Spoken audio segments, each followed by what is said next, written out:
What it do, y'all? It's your boy, the world heavyweight champion of the world franchise, Jerry. The greatest of all time. Think I need a Fiji water. And we back with another episode of WWX. That's Wrestling Wrestling with With Exotics. Exotics. And today we're going to be talking to y'all about what happened on this last SmackDown. Yes, sir. If y'all ain't seen it, y'all make sure you guys go ahead and get tapped into that.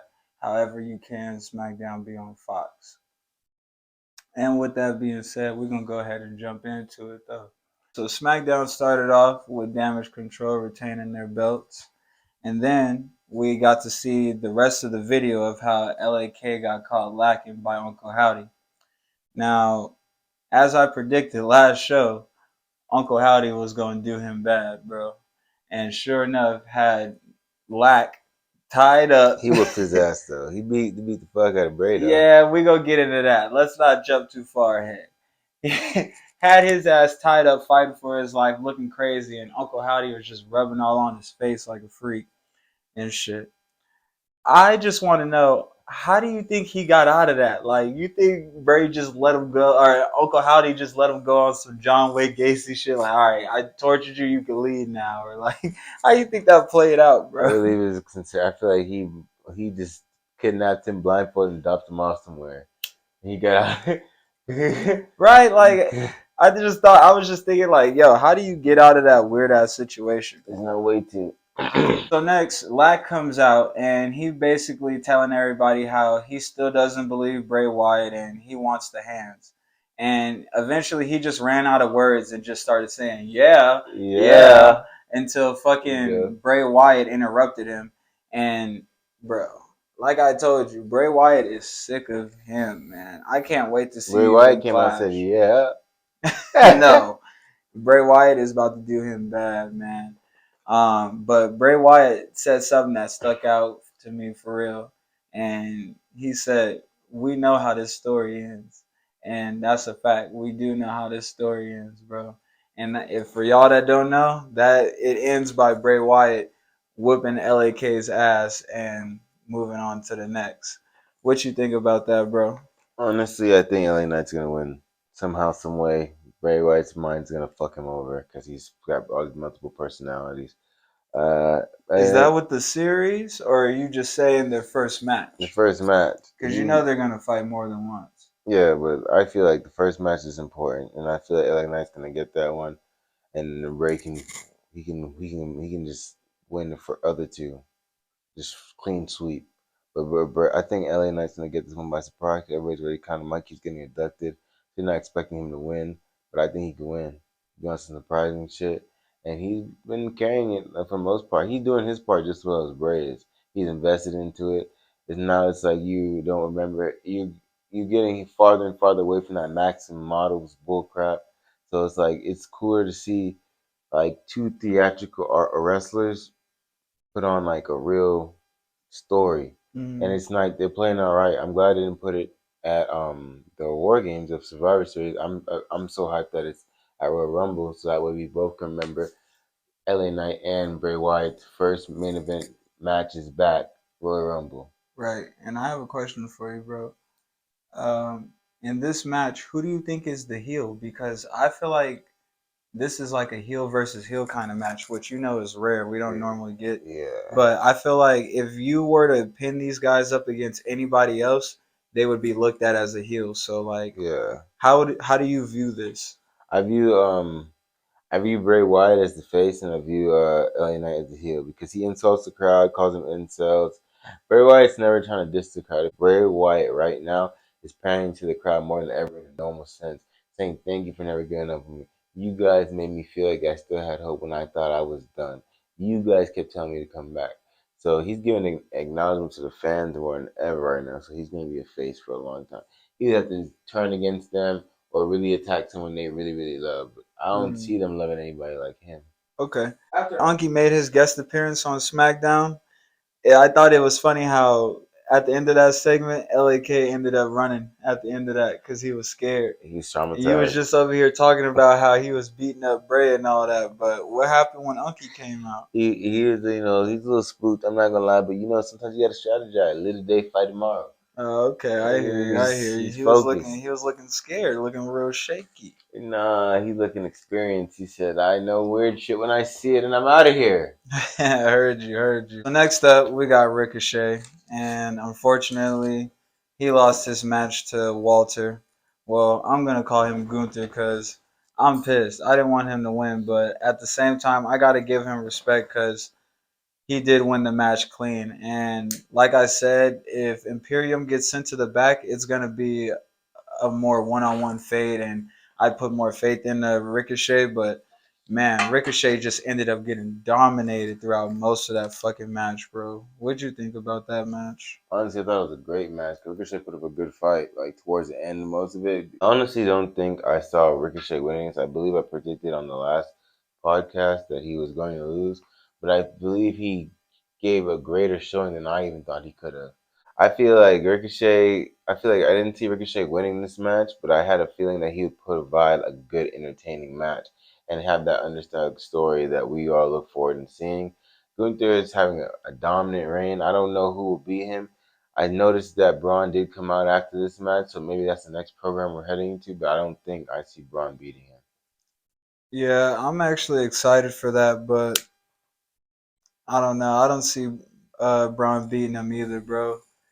Braun just be playing, and right now, his attire and everything is just not right, bro. He needs some major character development again because nobody's fearing him like they used to. I think that they should revamp him because he's just not trending in the same direction. Like he doesn't strike the same amount of fear as he used to. And it doesn't help that he be all friendly and shit on Twitter and all that other extra shit. So He be losing now. this is another big man that's getting washed away because he's not being taken seriously. You know what I mean? Yeah. And I just hate when this happens in a big man's career because like the crowd like starts liking them a lot and then they start panning to them and shit and starts making the big man softer and less scary. So yeah, I just hate when it ends up being like that because it happens to the best of them, bro. Like the Big Show, Kane, and well now Braun. You know what I mean? Yeah, they all losing mystique. Yeah, and I honestly don't want to see it happen to Omos too, because he's He was very dominant. yeah he's I very rather hit. dominant and he's also prone to that happening. Yeah, hopefully not though. Fingers crossed. Yeah, straight up. The next scene on SmackDown, Jimmy was summoned by Roman to speak on the behalf of Sami, potentially becoming Sami Uso. And I thought that was a pretty cool scene. Even though Jimmy was at the same time vouching his loyalty to Roman, he still wanted to let Roman know, I think Sami's a cool guy. I think it'd be cool to have him officially part of the bloodline. But at the same time, if we want to put him down, I'll put him down.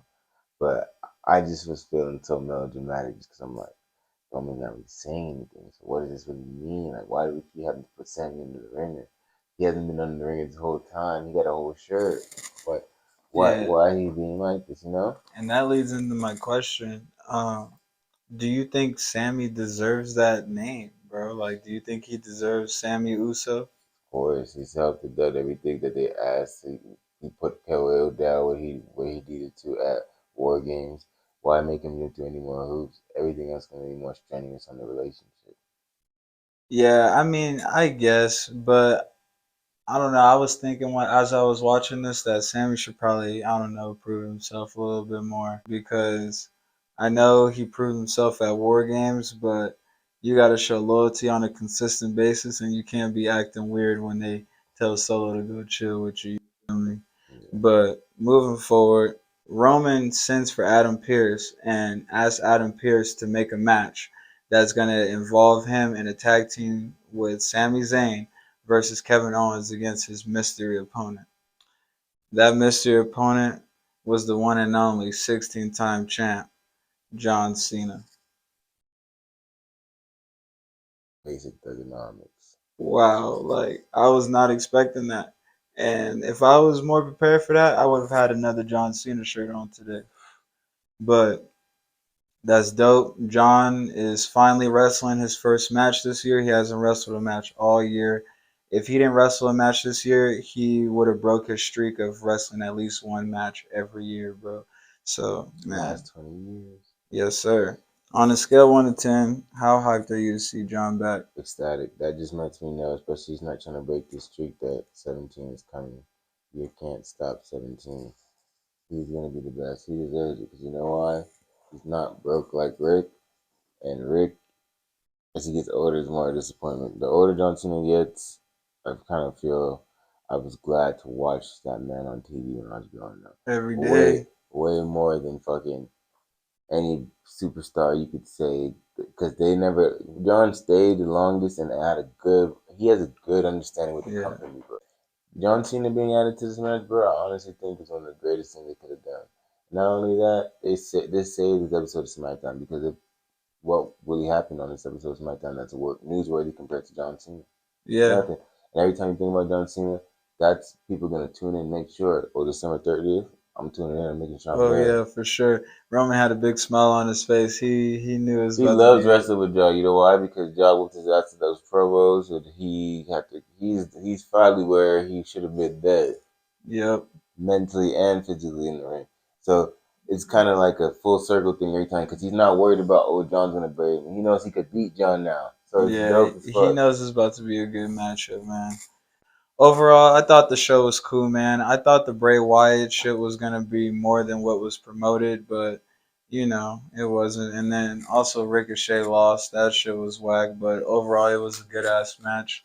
And we got some great news that John Cena's coming back. So really, I couldn't complain about the show, but I give it a cool 7. How about you, bro? I was gonna say 7. John Cena saved it so much I was about to give it an 8. But if he's such a big John Cena fan, I'm for sure gonna just say 7 because I'm like, nah, this is Man, it it would have wasn't. been a 9 if John Cena actually showed up. I'm like, nah, this is this. It was just whack. It was whack. Like I didn't think like the Uncle Howdy shit was cool to me, just in a sense, like okay, we can't keep it pushing, but like I got some clarity on where it's gonna the trajectory of where it's going. I think Royal Rumble, monthly calendars, they'll meet in the ring because that you can't just do that. I know you guys are tired of kind of carrying it on, but you can't just do that in ring SmackDown first time. You Yeah, feel me? It's not gotta. We gotta remember this pay per view like LA Knight, Bray Wyatt, and Uncle Howdy somehow shows up. Imagine if he's able to unmask Uncle Howdy, and yeah. it's like something like that, or like Then we finally get to see who it yeah, is. like Who and do you think it is? I think it's Bo Dallas. Okay. Bo Dallas has that earring. He speaks like he speaks kind of like Bray. The dude sounds like Bray. That's why people are kind of like, what? Like it's Bray, but it's not him. Bray has a deeper voice and more like transcendent in a sense. Bo's voice is kind of like he sounds like a spooky character. You know what I mean? You Yeah. have to like you know what I'm saying. His voice sounds very like More creepy. creaky. Yeah, so that's why he's able to play this character so well. And especially people haven't heard his voice in a long time, so it's not going to be something you can pick out to be like, oh, it's somebody from the current roster. So I think it's gonna be dope. Especially I heard that there was rumors that he won't when he came back to WWE, he'd be working with his brother. Yeah, man, I'm hyped to see where that go. But like he said, we know how that story ends.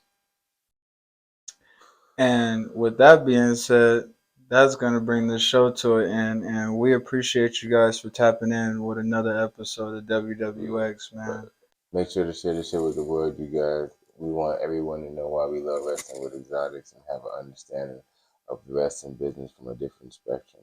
And again, it's your boy, the world heavyweight champ of the world, franchise Jerry. The greatest of all time. Think I need a Fiji water. You've been watching another episode of WWX. That's Wrestling Wrestling with with exotics. Exotics. Peace.